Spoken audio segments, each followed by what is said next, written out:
The beauty of a thing will conceal the chaos of its being.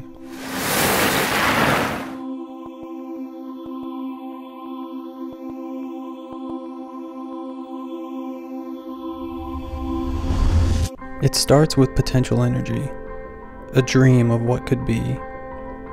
Imitating and appropriating your influences, you do it because it's fun, because it's communal, because the outcomes are limitless. You realize it as a tool for self-expression, but when the world asks for your original voice, you are forced to reckon with your own hollow experience. Your dreams are found wanting. In your life, you have to have a goal. So instead, you trade your innocence for some purpose.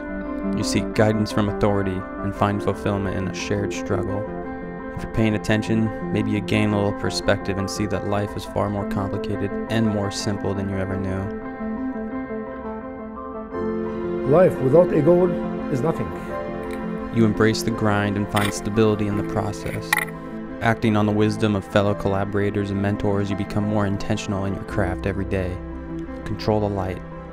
Fill the frame with your subject. Wait for moments. And though you become more competent and self-aware, nothing gets any easier.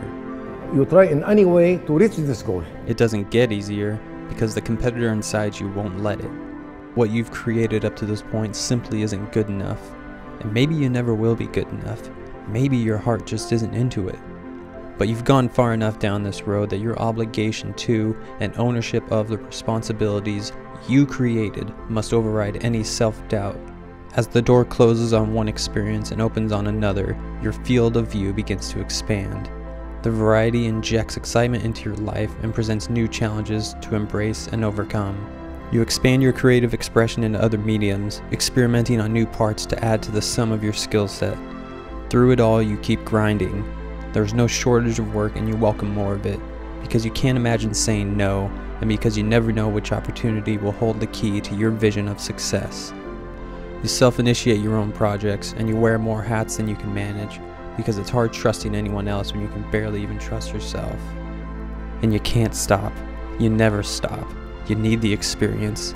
You need the money. Your boss needs you. Your family needs you. You need you to be better. And inevitably, you hit that wall. You're still waiting horizontally in the shallow end. You clearly have a passion. You have a skill set. But why should people care? What are you hinging on? What do you value? You always wanted to tell stories. That's what brought you here. But somewhere along the way, either out of laziness or ignorance, you never saw what that really meant. Stories are, and have always been, about individuals set against an arc of struggle and triumph. Stories transcend time and place.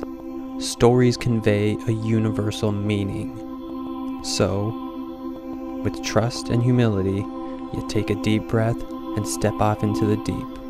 Once again, you seek guidance from authority and find fulfillment in sharing the struggle with a team of collaborators who, like you, are driven to be better storytellers. And when you actually pay attention, you start to uncover the meaning you've sought all along.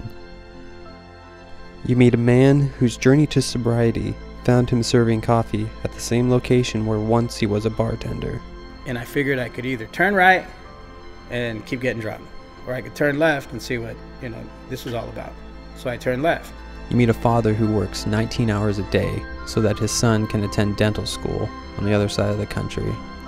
And I am supporting him. When he finished, I'd sit down. You meet a 13-year-old with the discipline and focus required to pilot an aircraft, while still finding time to be a kid. JJ, that was the best landing you've done. That was fun. Was all you. I was not a pro. But most importantly, you gain confidence in knowing that it was never meant to be easy. But when you can craft a story that is pure and strong, your voice will carry its own weight.